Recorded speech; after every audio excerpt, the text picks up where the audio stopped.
होगा और अगर सब मिलकर कोशिश करें तो रास्ता निकल सकता है। राजू के चेहरे पर एक उम्मीद की किरण जागती है। हाँ बाबा जी, अगर सब मिलकर काम करें तो हम पानी ढूंढ सकते हैं।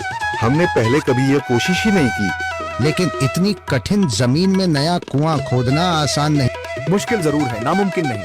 अगर हम मिलकर काम करें तो ये हो सकता है। राजू खड़ा हो जाता है।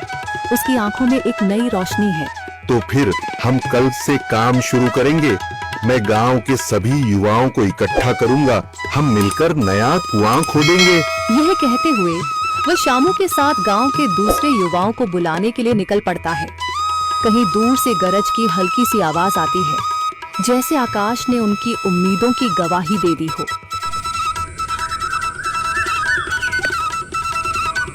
अगली सुबह राजू और शामू गांव के युवाओं को इकट्ठा करने निकल पड़े। चौधरी महेश की हवेली के सामने एक भीड़ जमा है। बाबा जी, संदरी, गांव के कुछ बुजुर्ग और किसान सभी मौजूद हैं। हम हाथ पर हाथ रखकर नहीं बैठ सकते। अगर अल्लाह ने हमें हिम्मत दी है तो हमें खुद पानी के लिए मेहनत करनी होगी। हम एक नया कुआं खोदेंगे। लेकिन राजू, क्या हमें यकीन है कि वहाँ पानी मिलेगा? बेटा, पानी जमीन के अंदर होता है, बस सही जगह खोदने की जरूरत है। हमने अपने बुजुर्गों से सुना था कि पुरानी नहर के पास जमीन नरम थी, शायद वहीं पानी हो। बाबा जी सही कह रहे हैं। अगर तुम सब यह काम करने के लिए तैयार हो तो मैं अपने कुछ मजदूर भेज सकता हूँ। धन्यवाद चौधरी जी, लेकिन हम सब खुद भी मेहनत करेंगे। यह हमारे गांव के अस्तित्व की लड़ाई है। संदरी, जो अब तक चुप थी, आगे बढ़ती है। हम औरतें भी पीछे नहीं रहेंगी। हम पानी लाने की व्यवस्था करेंगी, खाना बनाएंगी, ताकि तुम सब आराम से काम कर सको। यही हिम्मत चाहिए थी संदर। पूरा गांव एक नई उम्मीद के साथ कुआं खोदने की तैयारी में जुट जाता है। दूसरी ओर कुआं खोदने का काम शुरू हो चुका है। राजू, शामू और दूसरे युवा बेलचे चलाने लगते हैं।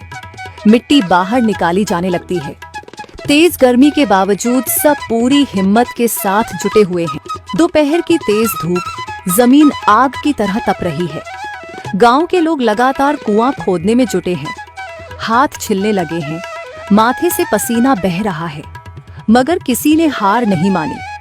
महिलाएं पानी और सत्तू लेकर आती हैं ताकि पुरुषों को कुछ राहत मिले। हमें और गहराई तक जाना होगा। अब तक सिर्फ सूखी मिट्टी और पत्थर ही निकल रहे हैं। राजू, यह बहुत कठिन काम है। अगर हमें पानी न मिला? अल्लाह मेहनत करने वालों को कभी निराश नहीं करता बेटा। तुम सब अपनी कोशिश जारी रखो, पानी जरूर निकलेगा। हिम्मत मत हारो।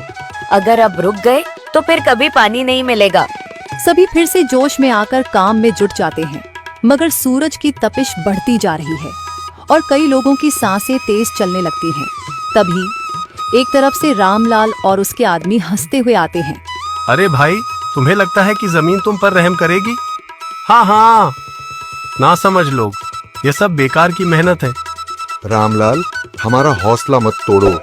अगर तुम मदद नहीं कर सकते तो कम से कम मजाक भी मत उड़ाओ। मदद? हाँ, मैं अपने कुएं का पानी बेच सकता हूँ, मगर मुफ्त में नहीं दूंगा। राजू सब अनसुना कर फिर काम में लग जाता है। शाम होने लगती है, लेकिन अभी तक पानी का नामो निशान नहीं। कुछ लोग मायूस होकर पीछे हटने लगते हैं। राजू, शायद रामलाल सही कह रहा है। यह सब बेकार है। नहीं शामू, हमें हार नहीं माननी। अगर आज हार गए तो फिर कभी हिम्मत नहीं कर पाएंगे। तभी अचानक फावड़ा किसी कठोर चीज से टकराता है। एक अजीब सी आवाज आती है। राजू चौंक कर देखता है और जल्दी जल्दी मिट्टी हटाने लगता है। अचानक एक ठंडी लहर महसूस होती है। सभी लोग दौड़कर आते हैं। जैसे जैसे मिट्टी हटती है, नीचे से गीली जमीन नजर आने लगती है। सब हैरान रह जाते हैं। सुभान अल्लाह, मैंने कहा था ना, अल्लाह हमारी मेहनत को जाया नहीं करेगा।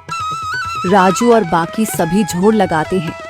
कुछ ही पलों बाद अचानक मिट्टी के नीचे से पानी की एक छोटी सी धारा फूट पड़ती है। गांव वाले खुशी से चिल्ला उठते हैं। पानी पानी निकल आया। यह अल्लाह की कुदरत है रामलाल, जिस पर तुम्हें यकीन नहीं था। पूरा गांव आनंद से झूम उठता है। लोग एक दूसरे को बधाइयां देते हैं।